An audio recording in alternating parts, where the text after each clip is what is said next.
Good afternoon, folks, and welcome to this week's podcast. An exciting weekend that we've just had behind us, and we've got some wonderful rain, so we're shooting from inside the clubhouse today. And we've got some really exciting news for you as the members, and want to share that with you, especially in the events and the sports section. So let's get straight into it. In terms of Leanne, an announcement regarding Leanne Coles, quite an exciting announcement for Leanne in the sense that Leanne has been moved into the events manager role. Lee has moved from the sports manager role into events with immediate effect. So for all your events bookings and conference needs, please, Leanne will be able to be your main point of contact at the club.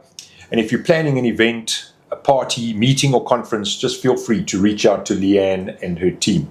Congratulations, Lee, in terms of that. We'll miss you in the sports department, and effectively an announcement in terms of the new sports manager will be made shortly. So from our side, well done to Leanne, and we do look forward to the role that Lee's going to play in the events space. In terms of our sports pavilion, an update, starting with the pavilion side, the work is progressing feverishly, and there's a lot of work that's taking place both around the actual deck and the outside structure together with the pods. And you'll be able to see from these following videos and pictures, folks, just some of the progress that's been taking place and what's been happening around that facility and how this development is coming together. It's very, very exciting, and we certainly are looking forward to opening a wonderful facility towards the sort of mid to end of sort of April. And again, the business center will be sort of early in May. So keep an eye on the space and just watch these photos. In terms of our pool pavilion and kids play area down at the swimming pool, folks, that's moving very, very quickly. The walls have all just about been plastered this week. The roofs are going on, pouring concrete. Just as a reminder, this coming Saturday, we're going to ask for your indulgence. We will be closing the bowls parking area off, and we ask for your assistance in that regard because we'll be pouring concrete in that space, and those do require some rather heavy trucks and machinery to get in this weekend. So please, folks, if you could use the car parks in the top and give us that space for the contractors to get in. The quicker they're in, the quicker they're going to get out. And very exciting, that sort of also includes the outside play area, and already we see some of the kids slipping through and playing on that new jumping pillow. So from our side, very, very exciting. We've opened the play area at paddle. You will see that some work in progress that's happening around the other areas of the club. But folks, if you could just keep yourselves appraised, and we do ask you to be careful and mindful of the contractors as they work around in those sites, please, if you could remain off them from a safety point of view. In terms of the Corporate Bowls League, we're very sort of happy to welcome Sunbet as our sponsor for the Corporate Bowls League, and it's in a wonderful launch that's going to be taking place in the Corporate Bowls section, and entries are now open. So if your company or team wants to enter and get involved, now's the perfect time for you folks to sign up, and we really are delighted to have Sunbet on board. Promises to be a great league with some real great fun, friendly competition, and some fantastic atmospheres. So for more information, watch this news flash and keep an eye out on the notice boards and watch after this podcast. So for us, really an exciting time at the club. Folks, in front of me, you'll see some of the merchandise that's going to be offered to you as members. You'll see very shortly merchandising will be advertised and going on sale. I think what is quite important for us as the club moves into the elements and the area of sustainability, we're launching a insulated coffee mug that you'll be able to purchase at the club, and ideally what it will allow you as a member to get is a discount off your purchase of coffee if you bring your own mug. You see it at most of the other coffee shop brands, and that's really aimed at allowing us to sort of create less waste and effectively offer you, the member, our great quality coffee at hopefully a lower price that you will, when you bring your mug, be able to have your mug reused. So we do encourage you, purchase your mug, bring it along when you're coming to the club for coffee. And again, a lot of this merchandise together with some really exciting new ideas will be on sale shortly. So watch this space, and it will also be available on the app, and you'll be able to purchase that very, very shortly.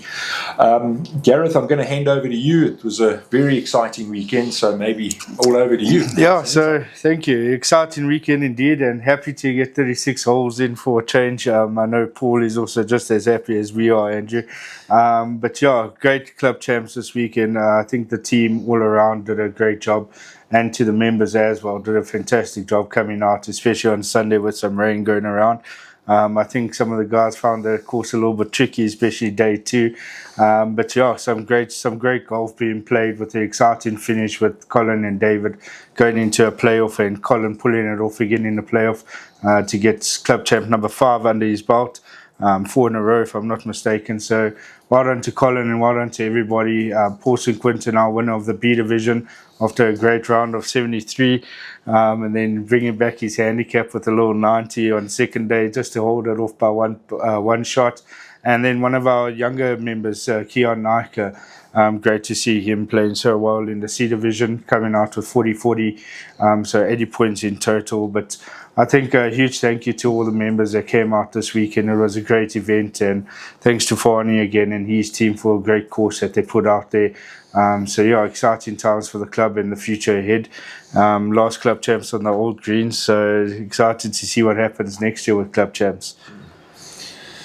Yeah, and I think just, folks, keep an eye out on the initiatives that we're going to be launching during the actual greens renovation. You'll see in front of you a trophy. This opening trophy is going to be a wonderful competition that will be taking place on the new greens early in January of 2027. Reminding you, we're going to be finishing the greens project with all things aligned at the middle of December. Project kickstarts on the 7th, and really just this particular opening trophy has got a wonderful initiative where it's going to reward those folks that support us during the project. To remind you, the initiative is sort of very just on a high level, and the rules will come out shortly, and keep an eye out for those. But effectively, for every 18 holes that you play during the renovation period from April through to December, that point will contribute towards your individual and team score, and there's going to be some lovely rewards for those members, both on an individual basis as well as a collective basis. And I encourage you to watch the space as Gareth and team launch that initiative for you in support of us during this renovation project. Talking about renovation projects, I think it's for me to introduce Fani to his first podcast, first of many. Fani, welcome on board, and tell us a little bit about the Greens project. Thanks for that. From the grounds team and the staff, we're very excited to say we've got 3 weeks left to start the project. Everything behind the scenes, all sorted out, everything's ordered. Yeah, just very exciting times for us. Absolutely, and I think, Fani, I echo Gareth's sentiments. I mean, well done to you and your team, and I also think it's remiss if I didn't thank Gareth and his team. I think both teams pulled off a world-class club champs. I mean, really, Gareth and his guys, together with Fani and team, folks, behind the scenes, a hell of a lot of effort goes into making not only the 2 days a success, weeks of hard work goes into planning it, preparing for it. You'll see some wonderful medals that will go to the worthy winners. Congratulations to those winners. And talking about the Greens renovation project, as Fani rightly says, a lot of effort and preparation has gone into it. And for us, like we mentioned in the podcast, please keep an eye out on the notice board. The timelines are there. Ideally, as we sort of engage with hole for hole during that project, there will be construction works taking place, and systematically those greens as temporary greens will then become in play. I remind you, until that point in time, the current greens remain in play. So, a lot of people are sort of asking us the question around, when and what, day one, do we play all 18 holes as temporary greens? The answer is no, folks. Watch that space on the notice board. Again, it's quite an important communication tools for us. Also, please join the WhatsApp groups, because it's the forum that we're able to, sort of advise you and inform you. Maybe, Fani, you can just tell us a little bit about the choice of your grass. I think you're ready with that now. Yes, very, very exciting grasses we chose. It's a top 2 varieties in the market at the moment. The one covers heat resistance, disease, other one very fine grass, smooth playing surfaces, and actually a very easy grass to work with. Very exciting to put it down.